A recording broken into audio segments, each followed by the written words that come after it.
Добрий день, з вами Ольга Таманова. Я вітаю.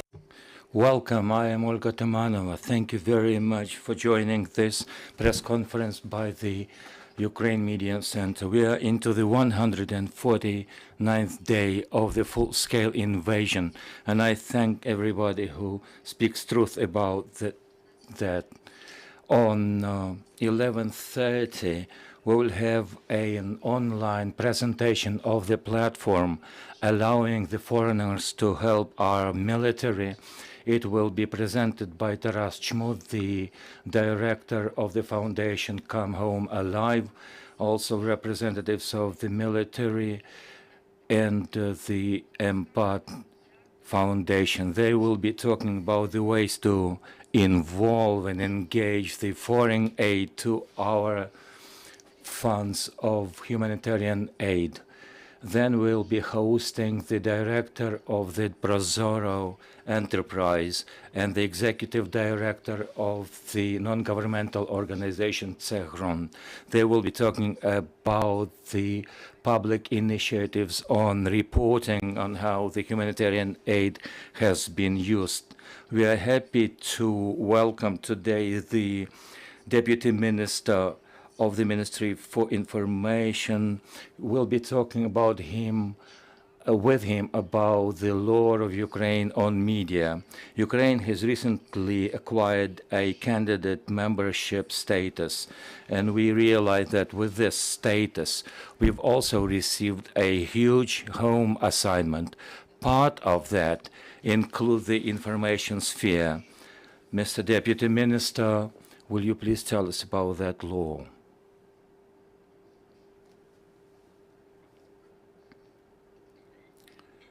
Welcome. Indeed, the approval of the law of Ukraine on media is one of the commitments that Ukraine has had in light of its aspiration to join the European Union. Now that we have a candidate status, it's not an obligation, but more than that, adaptation and the directives on the media services has been included in the top priority assignments for Ukraine. Amongst those state bodies, including the Ministry for Culture and Information, we realize that there are more stakeholders, including the Vice Prime Minister for European Integration, her office, the National Council on Broadcasting, which is a regulator dealing with those issues. And without doubt, the Profile Committee at the Parliament and Parliament in general are part and parcel of this process. As it is done in the European Union with the rules, we have engaged the media, the businesses, and together with them, we are developing the rules of the game and the future regulations. One of the commitments that is part of the law of media includes a new notion, a new word that is quite novel, that is called a mutual regulation, co-regulation, meaning that it's not only the state or the journalists are self-regulating the ethical codes. I wish that self-regulation had been more developed in Ukraine, but co-regulation is a complex process because it provides for engaging state regulator businesses into the common projects. We are talking about delegation of the tasks from the state to other actors. It is part of the new legislation on media.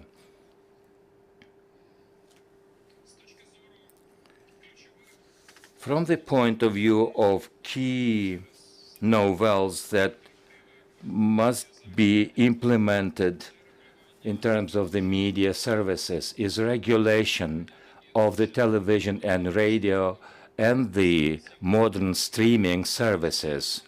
when we are able to watch the same TV channels via the available internet channels.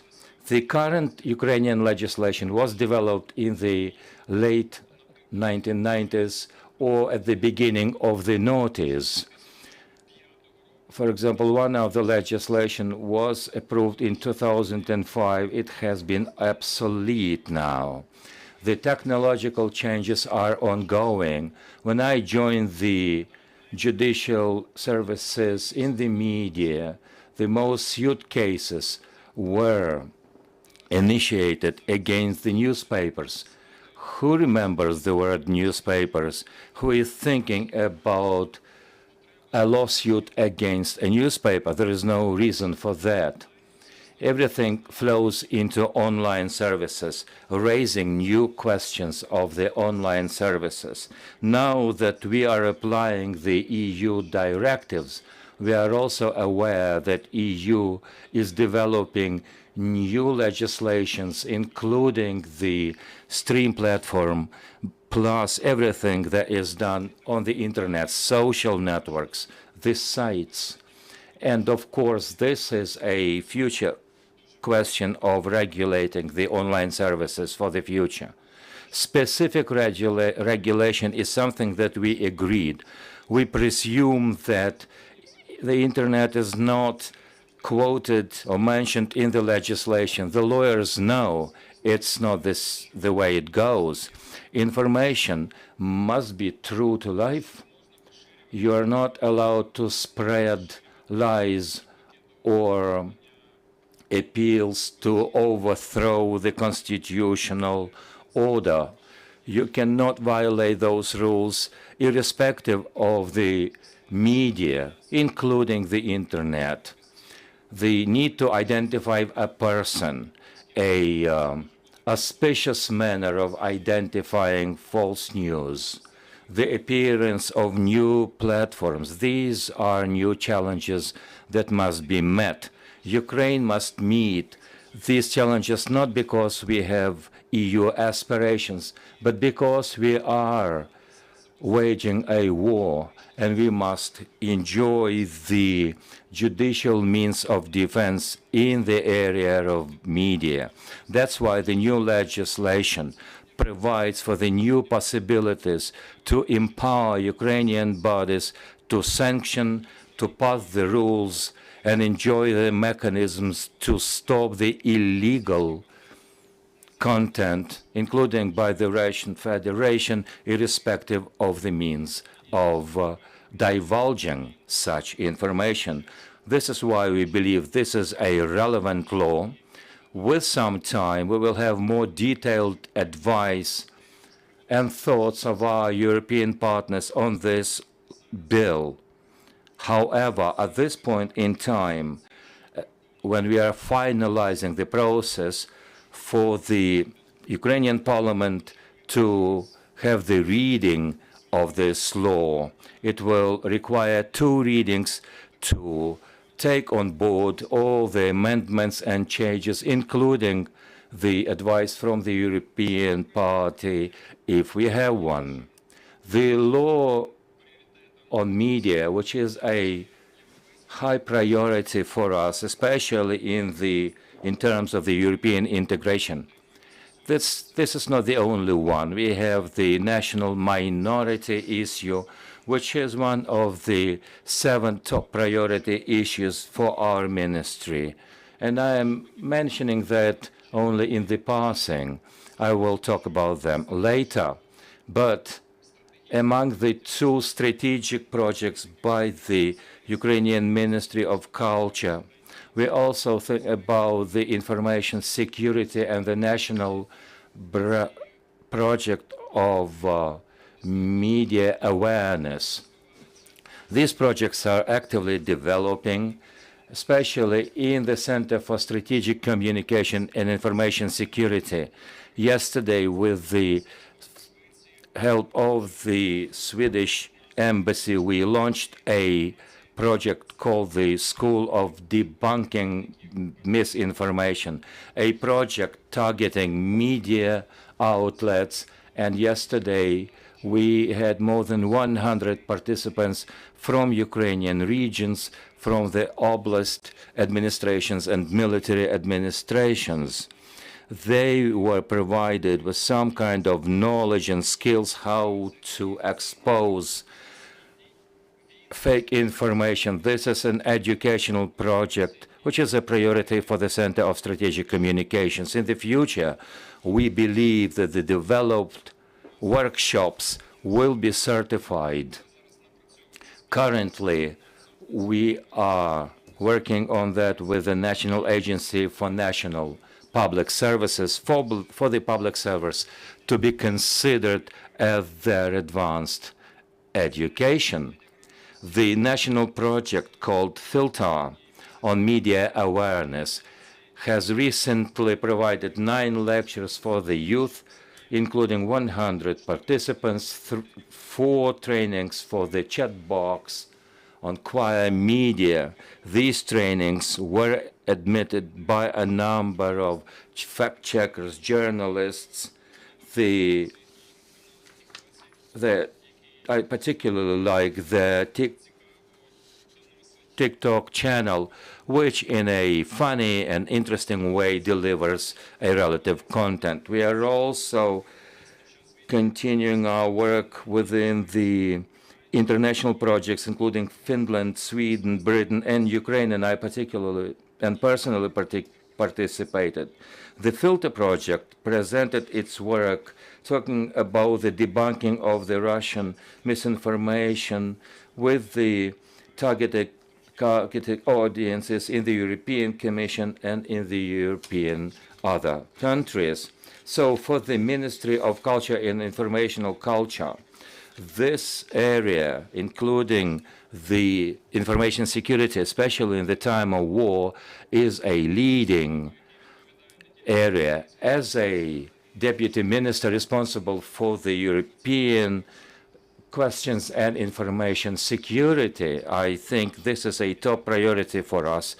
That does not necessarily mean that we ignore other issues as cultural heritage and other projects, but this one is of particular importance for the state.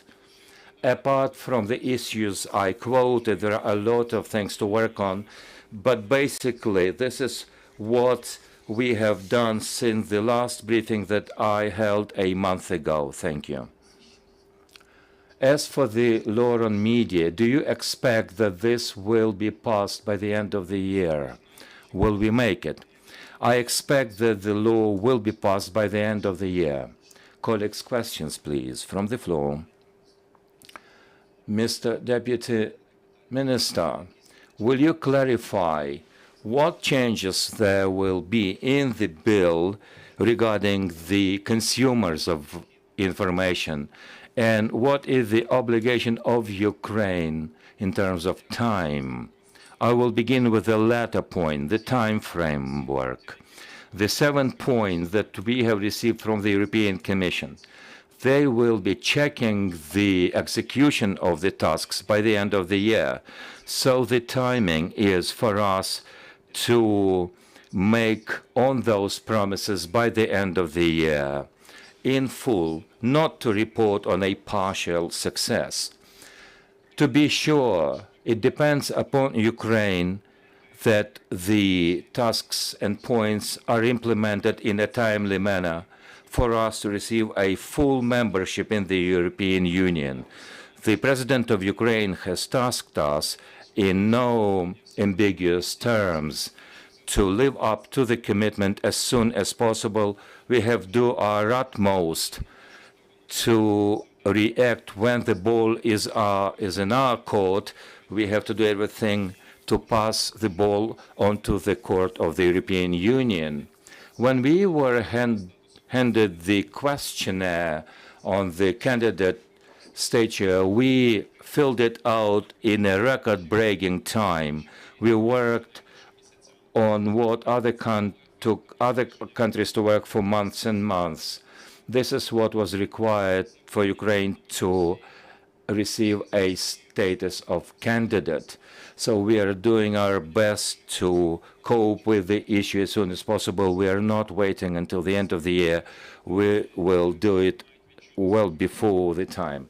As for the consumers, in general, the regulation in Europe, the regulation in the sphere of information, where you have a lot of standards regarding the freedom of speech, it targets a number of areas. This is market regulation, meaning that there must be an information market providing for the fair competition amongst the competitors, driving towards higher quality.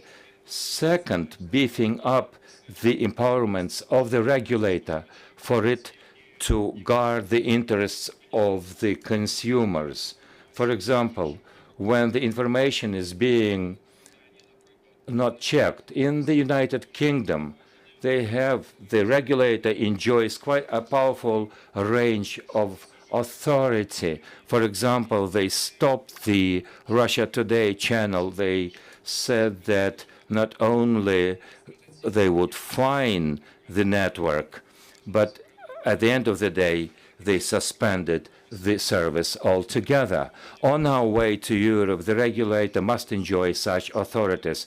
Of course, National Council must and has become independent, but these powers are executed for the sake of the consumers, so that the consumer receive an objective, balanced, and unprejudiced information. There are no more questions from the floor. We have been talking to the Deputy Minister, Mr. Taras Shevchenko, Ministry of the Culture and Information Policy. The next press conference takes at 12:30. Glory to Ukraine. Thank you.